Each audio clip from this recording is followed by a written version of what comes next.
In the heart of Silicon Valley, where dreams are coded into reality, one name stands out not just for its immense success, but for its unique philosophy.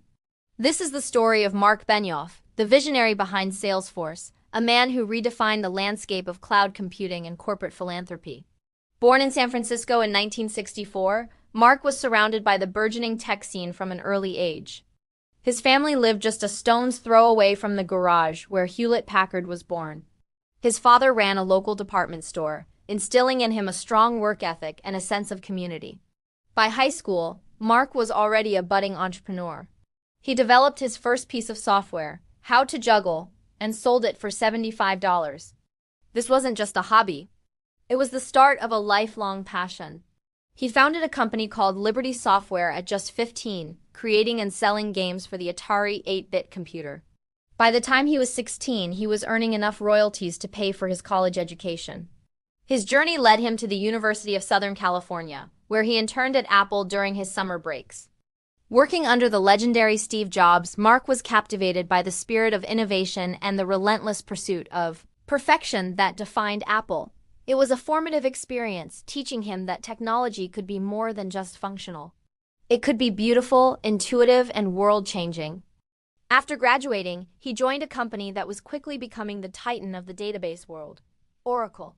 At Oracle, Marc's talent shone brightly. He was a natural-born salesperson and a brilliant marketer.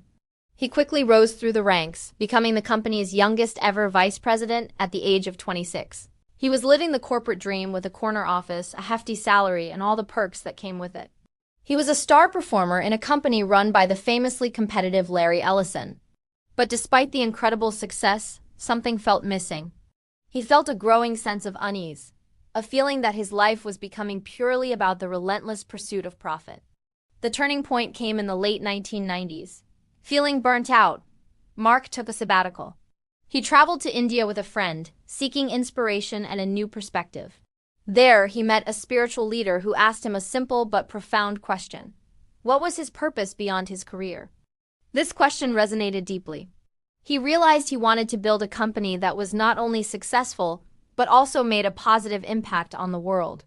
He wanted to integrate philanthropy into the very fabric of his business, not just as an afterthought. Upon his return, the vision for Salesforce began to take shape. The idea was radical at the time. While most companies were selling software in a box for a high upfront cost, Marc envisioned a different model. He wanted to deliver software over the internet on a subscription basis. This was the birth of software as a service, or SaaS. He called it the end of software. It was a bold, disruptive idea that many in the industry dismissed as a fantasy. In 1999, Marc left his lucrative job at Oracle and, along with 3 co-founders, started Salesforce from a small apartment in San Francisco. The early days were a classic startup struggle.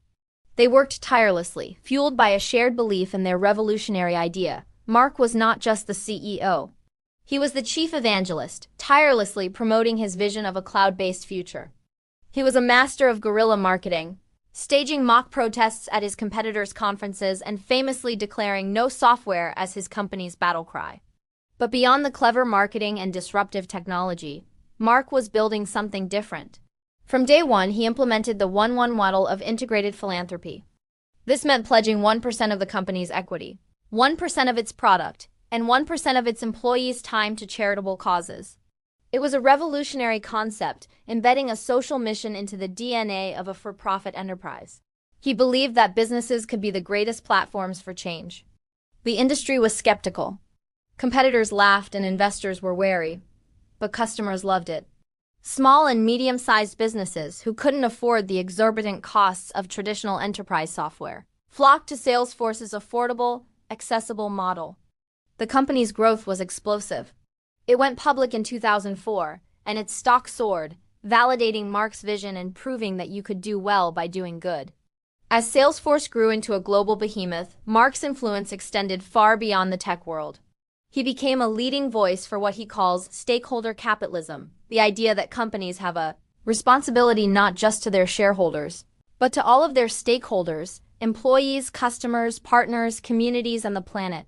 He has used his platform to advocate for social and environmental causes, from LGBTQ rights to addressing homelessness in San Francisco. He hasn't been afraid to take a stand, even when it was controversial or unpopular with other business leaders. He's challenged his peers in Silicon Valley to do more, to give more, and to take responsibility for the impact their companies have on society. He has shown that a CEO can be both a fierce competitor and a compassionate leader. Marc Benioff's journey is a powerful testament to the idea that success isn't just measured in stock prices and market caps. It's about having a vision, daring to challenge the status quo, and building something that leaves the world a better place.